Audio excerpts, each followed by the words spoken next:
Assalamualaikum warahmatullahi wabarakatuh. Anak saleh, alhamdulillah wassalatu wassalamu ala rasulillah amma ba'da. Apa kabar anak-anak semuanya? Mudah-mudahan anak-anakku dalam keadaan sehat walafiat dan terhindar dari berbagai macam virus dan penyakit. Amin ya rabbal alamin. Anak-anakku semuanya, pada hari ini kita akan belajar pendidikan agama Islam dan budi pekerti. Untuk kelas 5, pada pembelajaran kelima bagian kedua, yaitu tentang Rasulullah adalah idolaku. Kisah Nabi Ilyas alaihissalam, Nabi Ilyas alaihissalam dan Nabi Muhammad sallallahu alaihi wasallam. Anak-anakku, Pak Guru selalu mengingatkan untuk sama-sama kita jaga sholat 5 waktu kita. Karena dengan menjaga sholat yang 5 waktu, maka itu adalah pembeda antara kita dengan orang kafir. Jangan lupa juga mengaji. Yuk mengaji setiap hari. Belajar mengaji dengan gurumu, mengaji dengan ibu dan bapakmu, adik-adikmu, dan kawan-kawanmu, supaya engkau menjadi ahlul Quran.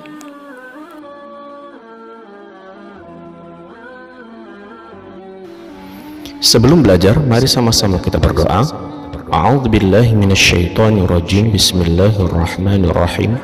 Raditu billahi rabba wa bil islami dina wa bi Muhammadin nabiyya wa rasula. Rabbi zidni ilman warzuqni fahman.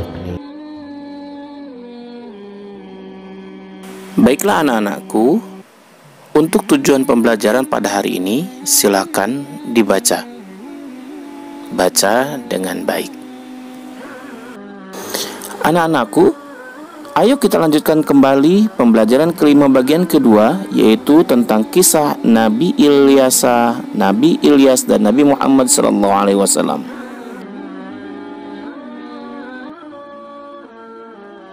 Baik anak-anak semuanya, pada pertemuan yang lalu kita sudah belajar kisah tentang Nabi Daud alaihi salam dan Nabi Sulaiman alaihi salam. Sekarang kita lanjutkan dengan kisah Nabi Ilyas alaihi salam.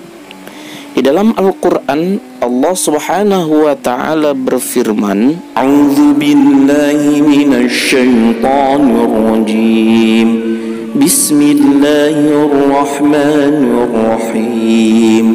Wa inna Ilyasa laminal mursalin. Dan sesungguhnya Ilyas benar-benar termasuk salah seorang rasul dari rasul-rasul Allah. Surah As-Saffat ayat 123. Nabi Ilyas sebagaimana diterangkan dalam surah As-Saffat tadi adalah Nabi dan Rasul Allah subhanahu wa ta'ala. Beliau adalah keturunan keempat dari Nabi Harun alaihi salam. Nabi Ilyas diutus untuk berdakwah kepada kaum Bani Israel yang sehari-harinya menyembah patung ataupun berhala. Bertahun-tahun Nabi Ilyas berdakwah, namun Bani Israel tetap tidak mau beriman kepada Allah. Sebaliknya mereka durhaka kepada Allah subhanahu wa ta'ala dan Nabi Ilyas. Mereka bahkan ingin membunuh Nabi Ilyas dan mengejar-ngejar Nabi Ilyas, sehingga Nabi Ilyas bersembunyi selama 10 tahun di dalam gua.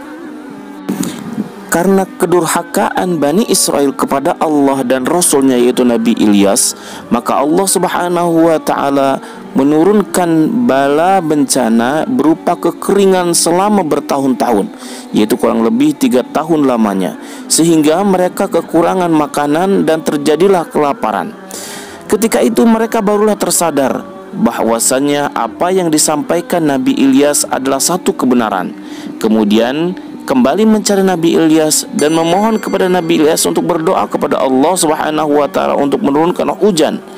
Akhirnya Allah pun mengabulkan permintaan doa daripada Nabi Ilyas, dan Allah menumbuhkan berbagai macam bahan makanan ataupun tanaman, sehingga Setelah itu mereka pun terhindar dari kekeringan dan kelaparan.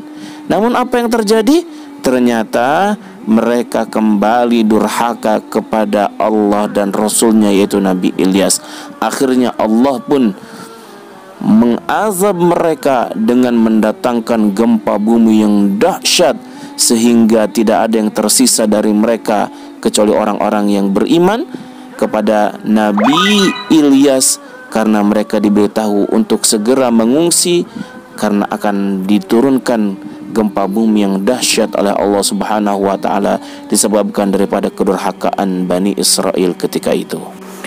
Pelajaran yang bisa kita petik adalah Nabi Ilyas selalu bersabar dalam menghadapi umatnya. Kemudian juga Nabi Ilyas selalu berdoa kepada Allah Subhanahu wa taala dan tidak durhaka.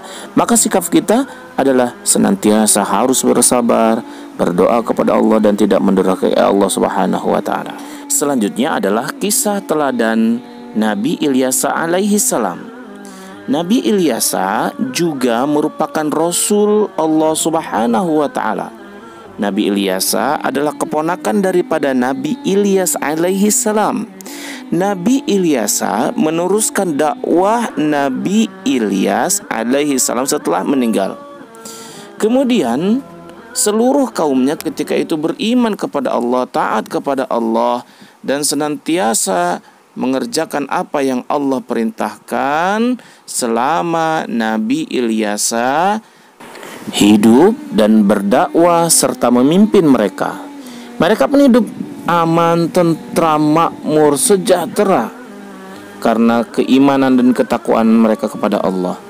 Lalu setelah Nabi Ilyas pun meninggal ataupun wafat, maka Bani Israel kembali durhaka kepada Allah Subhanahu wa taala. Lalu Allah Subhanahu wa taala akhirnya menurunkan kesengsaraan kepada mereka sehingga mereka merasakan hidup yang teramat sengsara serta melenyapkan seluruh nikmat Allah Subhanahu wa taala. Lalu lahirlah ketika itu Nabi Yunus alaihi salam. Pelajaran yang bisa kita petik adalah Nabi Ilyas adalah seorang yang melanjutkan dakwah daripada Nabi Ilyas, yaitu pamannya sendiri. Nabi Ilyas menciptakan kehidupan yang rukun, tentram, makmur, sejahtera dan berbakti serta bertakwa kepada Allah Subhanahu wa taala. Maka kita pun harus memiliki kebiasaan dan sikap selalu rukun dengan siapapun dan selalu taat kepada Allah Subhanahu wa taala.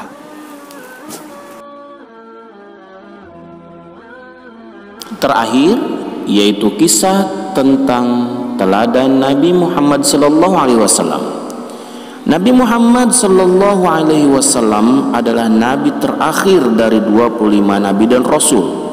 Tidak ada nabi setelah Nabi Muhammad. Maka jika ada yang mengaku-ngaku nabi, jelas dia adalah nabi palsu.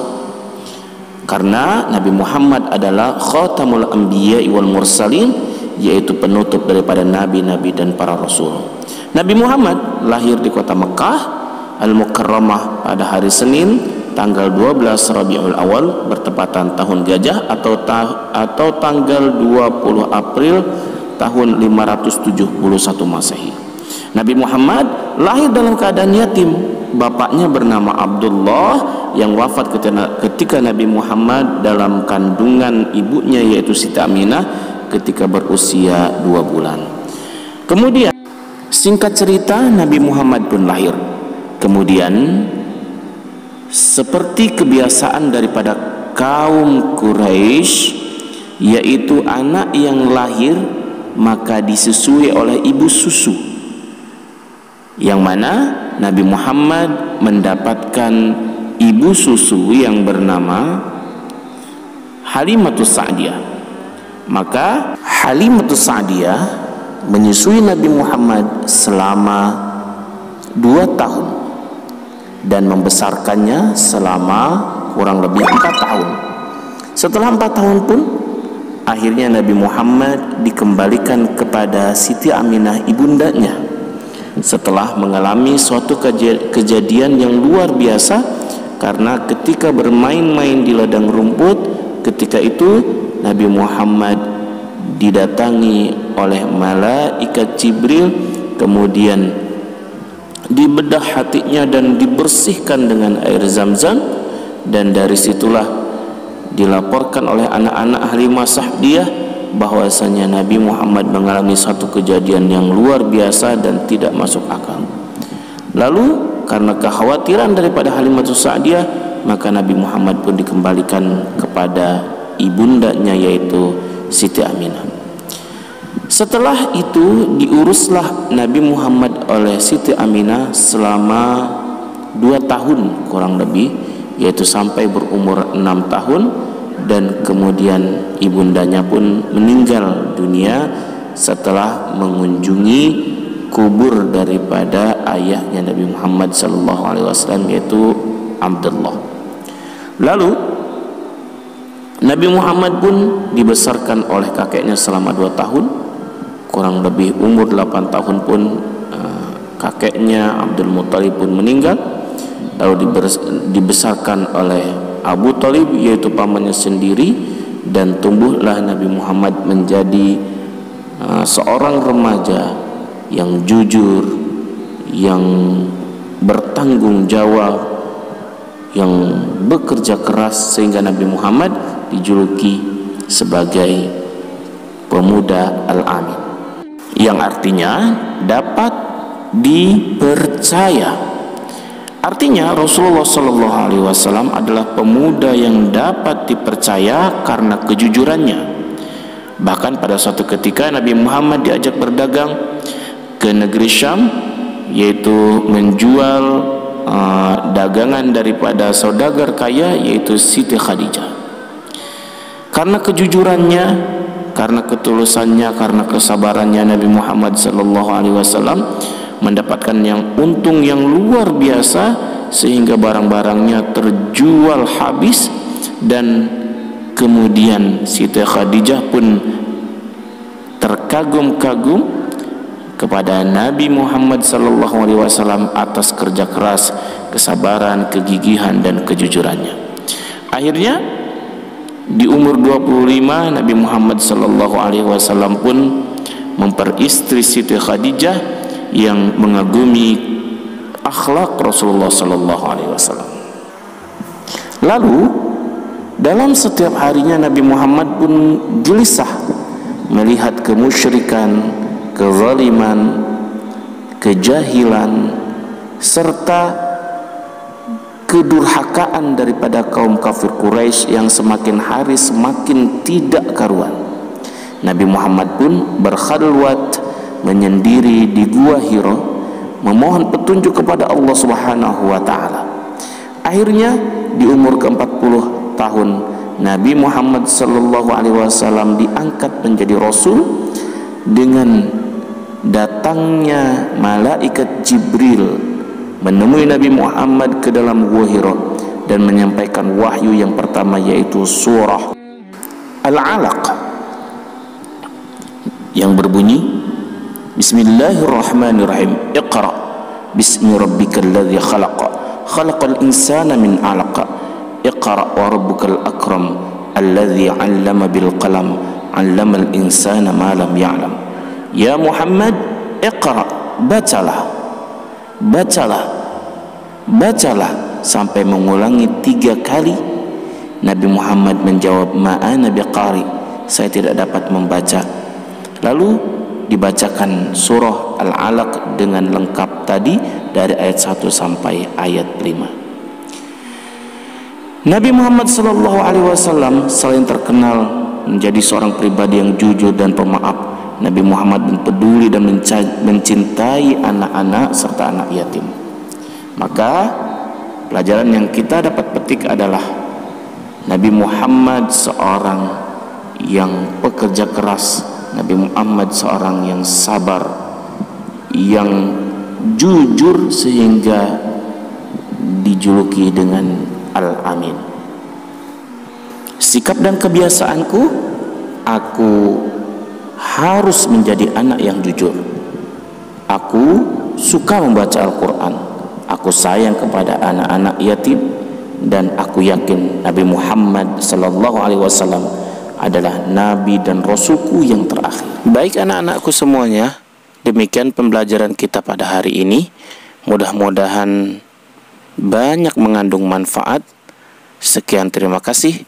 Wassalamualaikum warahmatullahi wabarakatuh.